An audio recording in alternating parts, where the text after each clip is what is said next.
서초구 방배동 먹자골목이 있죠. 여기서 44살 난 김모 씨라고 하는 사람이 숨진 채 발견이 됐습니다. 당시 김 씨는 하늘을 바라다보는 자세로 아주 반드시 누워 있었다고 하는데요. 경찰은 지문 조회 끝에 그의 아버지를 찾아냈습니다. 내용을 살펴보니 참 사정이 딱했어요. 김 씨는 14살 때 부모가 이혼하고 가정 불화가 생기는 것에 비관해서 집을 나왔어요. 그리고 혼자서 30년 세월을 아주 불쌍하게 살았습니다. 죽기 일주일 전에 그는 74살인 아버지의 전화번호를 찾아내서 10만 원만 보내달라고 부탁을 했어요. 그렇지만 아버지는 자기도 살기가 어렵다면서 거절했습니다. 그 후 김 씨는 아무도 돌보는 사람이 없이 죽었습니다. 경찰에서 연락했을 때 그 아버지는 아들의 시신을 인수하는 것마저 거부했습니다. 얘기는 이미 오래전부터 정이 떨어졌으니 그냥 관청에서 알아서 해달라고 했던 것. 가정 해체의 비극을 보여주는 극단적인 예라고 하겠습니다. 11년 전에만 있은 게 아니죠.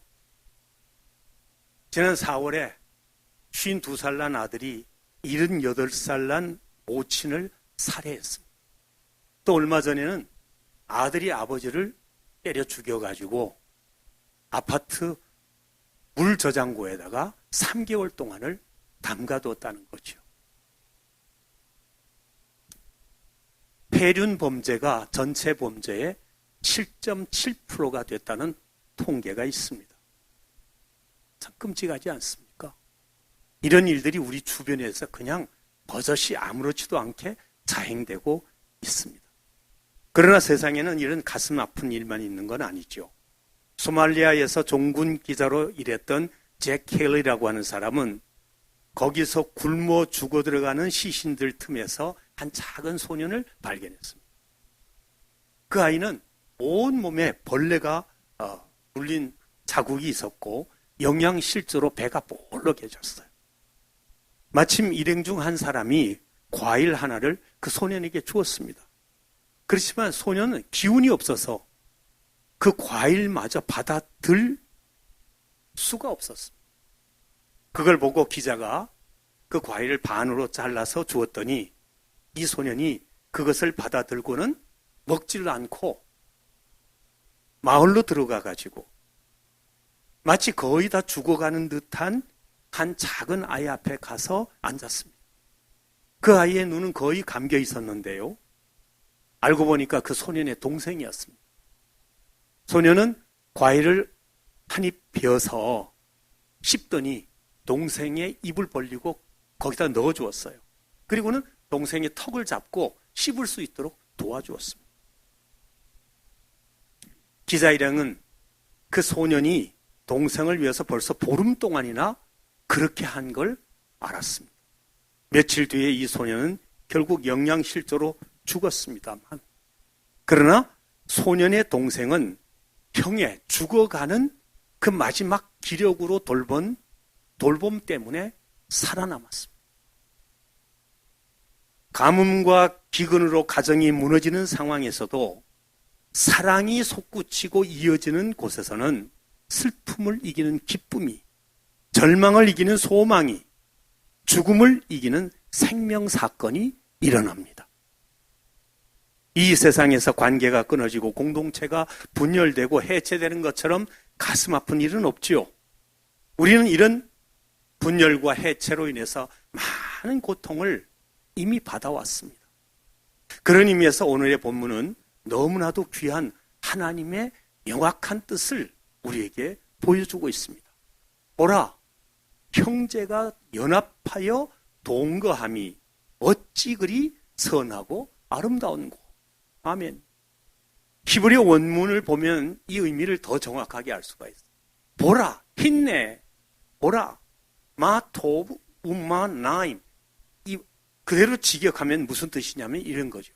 보라, 얼마나 좋은가, 또 얼마나 기쁜가. 형제들이 다시 하나로 뭉쳐서 함께 살아가는 모습이 그런 의미입니다. 그냥 번역된 우리 성경으로 읽기보다는 훨씬 더 의미가 명확하지요. 깨어지고 끊어진 관계들, 거기서 고통받는 인간들에게 형제가 연합하여 같이 사는, 동거하는 아름다움을 말하고 있습니다. 저도 이제 나이가 들어서 그런지요. 제가 5남매인데 누님, 형님 보고 싶어요. 그나마 아버지 살아계셨을 때, 어머니 살아계셨을 때는 형제들이 모였어요. 그런데 다 세상 뜨시고 나니까 잘 모일 기회가 없어요. 집안의 조카들 알긴 해도 서로를 잘 몰라요. 그렇게 각자가 다 모래알처럼 이 세상에 흩어져서 사는 겁니다. 그런데 성경은 말하길, 보라, 얼마나 좋은가, 얼마나 아름다운가. 형제들이 다시 한 곳에 모여서, 그래서 뭉쳐서 살아가는 것이, 이 시는 성전에 올라가는 노래입니다. 이스라엘 사람들이 성전을 올라가면서 이 시를 부르면서 올라갔어요. 그때 어떻게 올라갔을까요? 아마 집안이 함께 모여서 올라갔을 겁니다. 형제들이 같이 올라갔을 겁니다. 성전에 하나님께 예배하러 올라가면서 부른 노래지요. 누가 지었냐고요? 저자는 이스라엘의 왕 다윗인데 그가 어떤 상황에서 이 시를 지었을까요? 여러분 잘 아시는 대로 베들레헴의 목덕이던 그는 어느 날 이스라엘의 최고 지도자였던 사무엘을 통해서 장차 왕이 될 사람으로 기름 부음을 받았습니다. 그날부터 여호와 하나님의 영이 그와 함께 했습니다.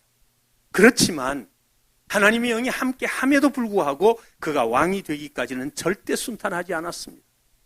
그는 블레셋의 골리앗을 물리치는 공을 세웠고 그 공으로 이스라엘의 첫 왕인 사울의 부하 장군이 되고 나중에는 왕의 사위까지 됐습니다. 그러나 좋은 일은 거기까지였습니다. 다윗의 인기가 점점 치솟게 되자 사울은 다윗을 경계하기 시작했으며 결국에는 다윗을 죽이려고 했습니다. 때문에 다윗은 오랜 동안 생존의 위협을 받으며 도피 생활을 해야 했습니다. 그가 도망하는 도중에 사울 왕을 제거할 기회가 2번이나 있었지만 다윗은 사울에게 손대지 않았습니다. 그는 끝까지 신의로 하나님을 향한 믿음으로 사울을 대했습니다. 그러던 중 사울 왕이 블레셋과의 전쟁에서 전사하고 드디어 다윗에게 공식적으로 왕이 될 기회가 왔습니다. 그렇지만 그럼에도 불구하고 그가 하루아침에 이스라엘 왕이 된 게 아닙니다. 사울이 죽은 후 대부분의 이스라엘 백성은 사울의 아들 이스보셋을 왕으로 추대했고 다윗에게로 온 사람들은 다윗에 속했던 유다 지파뿐이었습니다. 다윗은 우선 헤브론에서 유다 지파만의 왕이 되었습니다. 이때가 그의 나이 30세였습니다. 이렇게 되니 이스라엘은 우선 이스보셋의 나라와 다윗의 나라로 나뉘고만 셈입니다. 이게 다윗에게는 큰 고통이었습니다. 그 후 이스보셋의 나라는 점점 쇠락했고 다윗의 나라는 점점 강해졌지요. 하나님의 뜻대로 된 것입니다. 결국 이스보셋이 부하에게 암살당한 후 민심이 다 다윗에게로 돌아오게 됐고 그는 유다 지파만의 왕이 된 지 7년 6개월 만에 헤브론에서 이스라엘 전체의 왕이 되었습니다. 왕이 된 다윗에게 시급한 과제는 무엇이었을까요? 그동안 이 나라가 둘로 나눠져서 갈라져 있었던 백성의 찢긴 마음을 하나로 모으는 것이었습니다. 사실 이스라엘의 12지파는 모두 다 하나님의 백성이요 아브라함의 자손이었습니다. 모두 사랑하며 지내야 할 사람들이었습니다. 그들이 다시 하나가 될 좋은 기회가 왔죠. 다윗은 여부수 사람들이 살던 산성을 점령해서 다윗성이라고 이름을 붙이고 그곳을 수도로 삼았는데 이곳이 다름 아닌 지금의 예루살렘입니다. 얼마 후 그는 방치되어 있던 하나님의 언약궤를 다윗 성 안 잘 준비된 곳으로 모셔드리게 됐습니다. 언약궤는 하나님을 상징하는 성물이지요. 언약궤를 다윗성에 모시던 날 다윗은 온 이스라엘을 한자리에 모았습니다. 그들 모두가 하나가 되어 이 기쁜 일을 축하했습니다. 사무엘하 6장 15절이 이렇게 말합니다. 다윗과 온 이스라엘 족속이 즐거이 환호하며 나팔을 불고 여호와의 궤를 메어 오니라. 아멘. 중요한 부분이 뭡니까? 온 이스라엘 족속이란 부분입니다. 그들 모두 하나가 되어서 하나님의 언약궤를 모셨습니다. 찢어지고 갈라졌던 마음이 하나로 묶어졌습니다. 함께 기뻐했습니다. 함께 소리쳤습니다. 함께 찬양했습니다. 이제 더 이상 갈라져서 다툴 필요가 없었습니다. 자, 여러분, 이제 이 말씀 앞에서 우리 자신들을 한번 돌아다 보아야 하지 않을까요? 우리는 얼마 전에 추석을 지냈습니다. 명절을 지낸 우리의 집안은 또 우리와 함께 같이 삶을 나누던 우리의 이웃과의 관계는 어떻습니까? 소중한 사람들과 사랑으로 연결되어 복된 삶, 평안하고 즐거운 시간들을 누리고 계신지? 앞에서도 말씀드린 것처럼 우리는 때로 갈라지고 끊어진 관계 때문에 너무나도 큰 고통을 겪어왔습니다. 많은 가정이 깨어지고 있습니다. 그렇게 사랑해서 결혼한 부부가 원수가 되어 이혼합니다. 아니면 원수가 되어서 끝까지 싸움하면서 살지요. 그 와중에 자녀들의 눈물이 마를 날이 없습니다. 부모 자식의 관계가 끊어집니다. 형제 자매도 부모님을 모시는 문제, 유산 문제 등으로 사이가 나빠져서 담을 쌓고 남처럼 살기도 합니다. 심지어는 소송까지 불사하지요. 그걸 넘어서 폭력과 살해 행태까지 나타나고 있습니다. 학교는 또 어떻습니까? 이젠 스승과 제자 사이의 사랑의 관계를 찾아보기가 힘듭니다. 스승은 제자를 사랑 없이 방관하고 제자는 스승의 가르침을 거부하고 오히려 스승을 폭행하기도 합니다. 교회도 예외가 아니지요. 한 피 바다 한 몸 이룬 형제라고 찬송하면서 걸핏하면 흉보고 다투고 싸웁니다. 버스 안에서요, 사람들이 다투어서 시끄러워졌어요. 그랬더니 그 다음 정거장에서 내리는 승객이 한마디 던지면서 내렸어요. 뭐라고 한지 아세요? 여기가 교회인 줄 알아? 우리가 이미 겪은 일이고 지금도 겪는 일입니다. 교회 내에서도 서로 끼리끼리 모여서 파당을 짓고 세를 자랑하지요. 교계와 교단이 분열 대립하고 있으며 다투어 갈라지는 교회도 적지 않습니다. 이 얼마나 안타깝고 부끄러운 일입니까? 우리에겐 민족 분단이라고 하는 치명적인 아픔이 있지 않습니까? 남과 북이 갈등하고 대립하면서 전 세계가 경제전쟁을 치느라 정신이 없는 판에 우리는 거기에 더해 전쟁 대비와 군비 경쟁에 긴장해야 하는 딱하고 어이없는 상황에 놓여 있습니다. 그런데도 정치판은 지금 서로 싸움질하려고 정신이 없어요. 이런 우리에게 본문은 형제가 연합하여 함께 거하는 삶의 아름다움에 관해 말씀하고 있습니다. 여러분, 오늘 이 예배를 통해 우리 주위에 막히고 멀어졌던 마음들이 모두 연결될 수 있기를 기원합니다. 갈라졌던 사람들이 서로를 향해 다가서고 미워하던 사람들이 서로 사랑을 시작하며 상대방을 제치려 하던 분노도 버리고 결국 함께 걸을 수 있는 그런 멋진 모습이 이루어질 수 있게 되기를 바랍니다. 하나 되고 연합하여 함께 동거하는 모습의 원조는 하나님이시지요. 하나님 안에는 성부와 성자와 성령이라는 세 위격이 있습니다. 유명한 교부 아우구스투스는 성부 하나님과 성자 예수 그리스도와 성령님 사이에 사랑의 연합이 있다라고 말했습니다.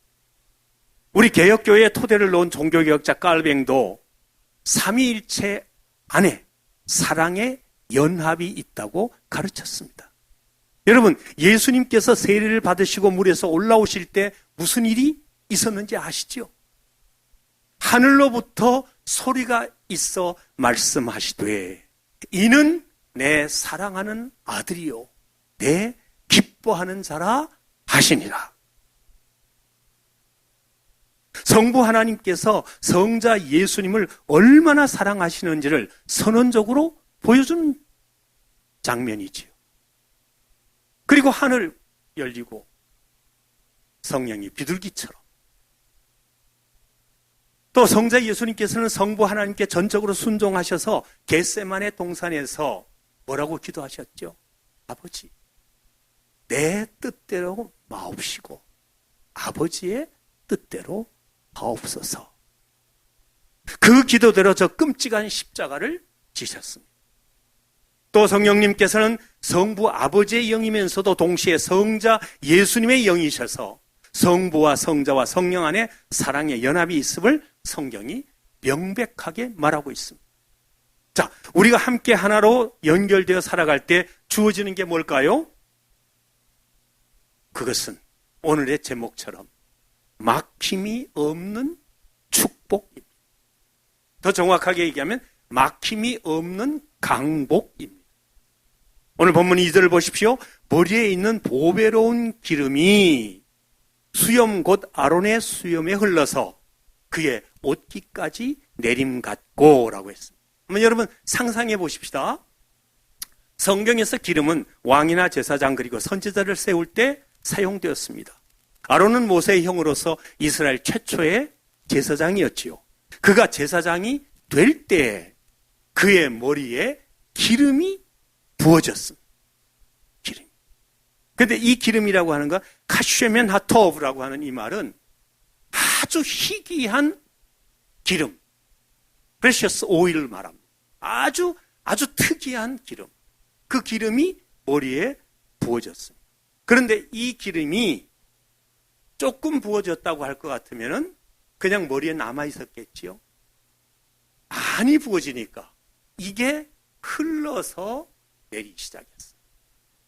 줄줄 흘러서 결국 머리로부터 얼굴을 타고 수염을 적시고 그리고 그 기름이 옷깃까지 흘러내렸다. 뭘 말하는 걸까요? 이건요, 하나님의 인정하심, 하나님의 허락하심, 하나님의 권능과 복주심이 어떤 것도 막히지 않고 완전히 그 사람을 감싸는 것을 의미합니다. 언제나 안타까운 것은 통로가 막히는 일이죠.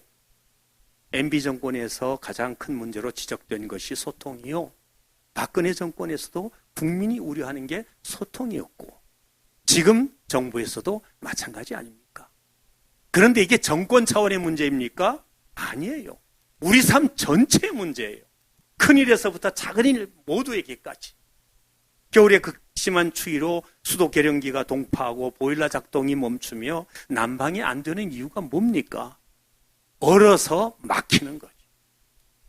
얼어서 조금 고 막힌 거죠. 방울방울이라도 물이 흐르면 동파를 막을 수가 있습니다. 얼어서 막힌 것을 녹여 뚫으면 보일러가 돌고 난방이 됩니다. 얼마든지 더운 물 사용할 수 있지요. 성경에서 기름은 하나님의 축복을, 때로는 성령님의 임재를 상징하기도 했습니다. 하나님께서는 우리에게 복 주시기를 원하십니다. 그런데 문제가 있어요. 통로가 막혀 있다면 어떻게 될까요? 통로가 막혀 있다.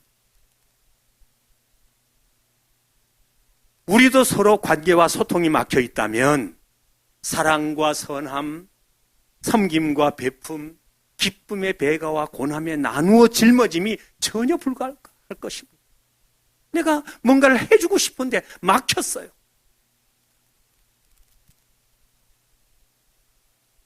저는 이 예배에 참석한 우리에게 우선 하나님으로부터 오는 이 강복의 기름이 머리끝부터 발끝까지 여러분 인생의 작은 일로부터 큰 일까지 흘러 넘치기를 축원합니다. 그 일을 위해서 기억해야 될 게 있어요. 뭐죠? 막힌 것이 있다면 그걸 뚫어야. 막힌 것이 있다면. 우리에게 축복이 흐르지 못하도록 막는 것을 두 가지 면에서 생각할 수가 있죠. 첫째는 하나님과 우리 사이에 막힌 것이 없어야 합니다. 이사야가 안타까이 외쳤습니다. 여호와의 손이 짧아 구원하지 못하심도 아니요, 귀가 둔하여 듣지 못하심도 아니라 오직 너희의 죄악이 너희와 너희 하나님 사이를 갈라놓았고 너희 죄가 그의 얼굴을 가려서 너희에게서 듣지 않으시게 함이니라. 여러분, 우리의 기도가 하나님께 이르지 못하는 이유, 하나님의 도우심을 받지 못하는 이유, 하나님의 권능을 체험하지 못하는 그 이유는 죄악이 우리와 하나님 사이에 막혀있기 때문에, 그것 때문에 갈라졌기 때문이죠. 죄는 암덩어리와 같습니다. 암이 있는데 아무리 소화제와 영양제, 진통제를 먹은들 어떻게 치료가 되겠습니까? 근본적으로 치유가 안 됩니다. 근본 문제를 해결하기까지 그 어떤 약도 도움이 되지 않습니다. 여러분, 정말 하나님의 복주심 속에 살기를 원하십니까? 그렇다면 우리는 끊임없이 우리의 죄의 문제를 해결해야 됩니다. 그 죄가 하나님과 우리 사이를 가로막고 있지 못하게 치워야 합니다. 죄를 치우는 방법이 뭡니까? 예수님의 십자가 앞에 나와 고백하고 그분의 보혈의 치유를 요청하는 것입니다. 여러분, 주님께로 가까이 가십시오. 언제나 주님께로 가까이 가십시오. 그분을 부르십시오. 주의 이름을 부르는 자는 구원을 얻을 것입니다.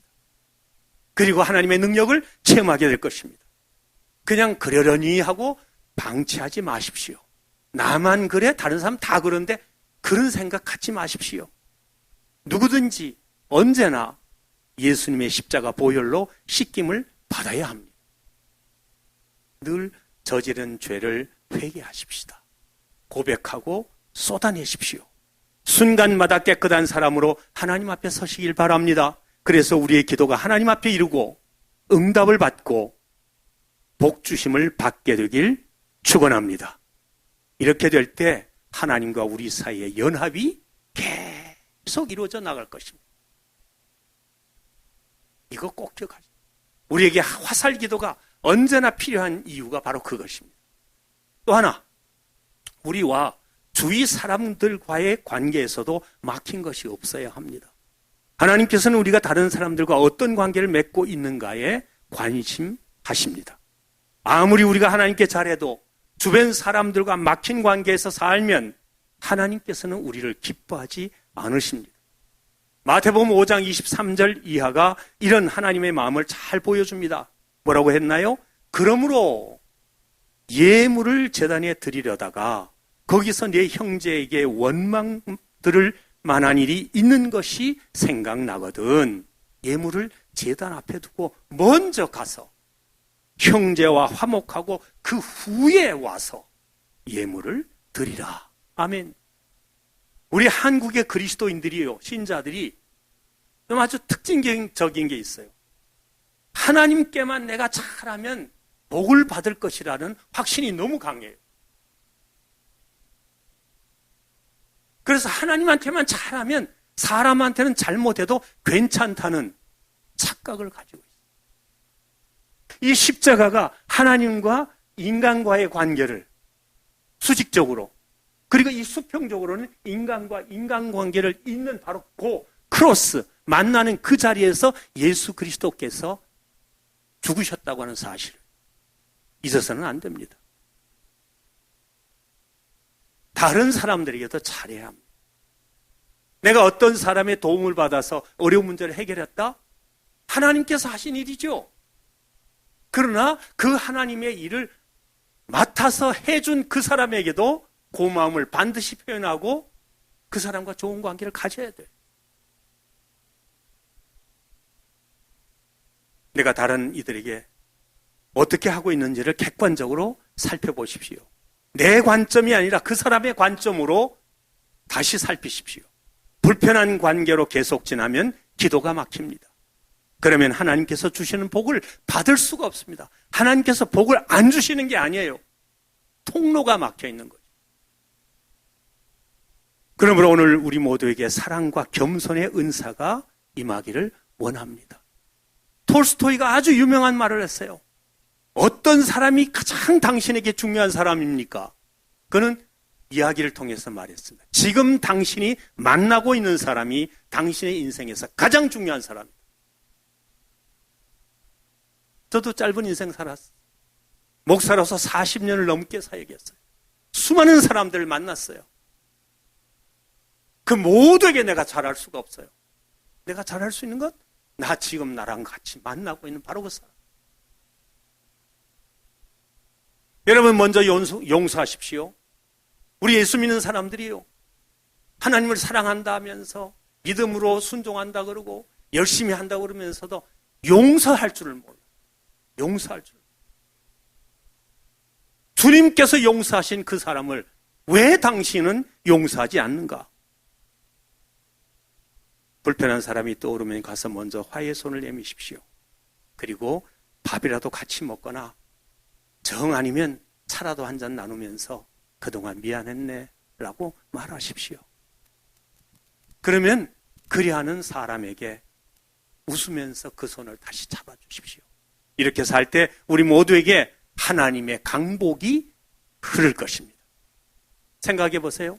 내 주변에 있는 사람들 다 쫓아내고 혼자서 앉아서 외롭다고 불평하는 사람들이 한둘이 아니에요.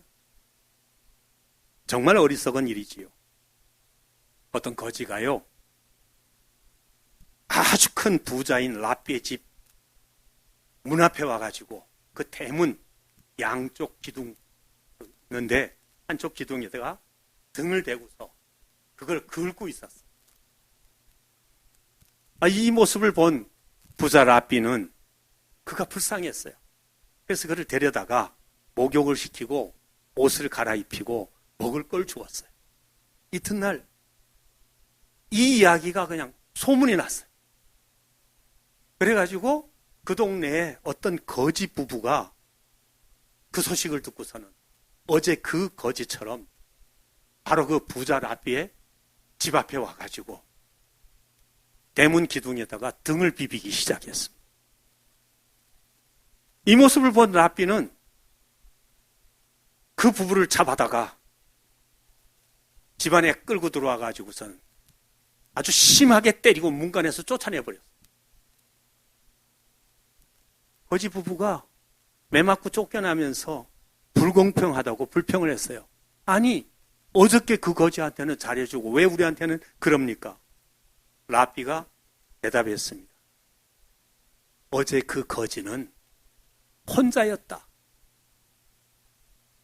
그래서 기둥에 비벼서 긁을 수밖에 없었다. 그런데 너희는 둘이면서 왜 서로 긁어주지 않냐? 여러분, 가까운 데서부터 시작하십시오. 여러분의 가정에 축복이 막힘없이 흐르게 하도록 부부끼리 먼저 그렇게 하십시오. 여보, 내가 등 긁어줄게요 라고 하십시오. 그러면 가렵지 않더라도 그냥 긁어달라고 하세요. 긁어준다고 하는데도 별스럽게 저리 가! 이렇게 밀쳐내지 마십시오. 광주에 광주제일교회라고 아주 유명한 교회가 있습니다. 그 교회 담임 목사님이었던 고 한완성 목사님은 우리 교단의 총회장도 지내셨어요. 그분은 항상 당회원들하고 함께 목욕을 다녔어요. 저한테 자랑을. 저도 교역자들과 함께 목욕하러 다녔습니다. 그래서 말했죠. 목회를 잘 하려면 죄인들의 죄를 벗겨내듯이 그렇게 때를 잘 밀어야 된다. 그리고 독불 장군이 돼서는 안 된다. 어떤 작은 교회에 목사님이 있었어요. 성도들을 위해서 온갖 희생을 다 감수하면서 목회했습니다. 바쁜 성도들을 대신해서 예배당을 청소하고 차량을 운행하고 구역예배 인도며 사모님과 함께 주일 식사까지 다 준비했습니다. 심지어는 주보 복사, 찬양대 악보 편집까지 목사님의 손을 거치지 않으면 교회 유지가 안 될 정도였습니다. 그렇게 열심히 했어요. 그럼 목회자가 그 정도 헌신적이면 교회가 잘 성장해 나가야 정상 아닙니까? 그런데 웬일입니까? 교인들이 하나씩 둘씩 교회를 떠나갔습니다. 왜요? 교인들이 할 일이 없어서였습니다.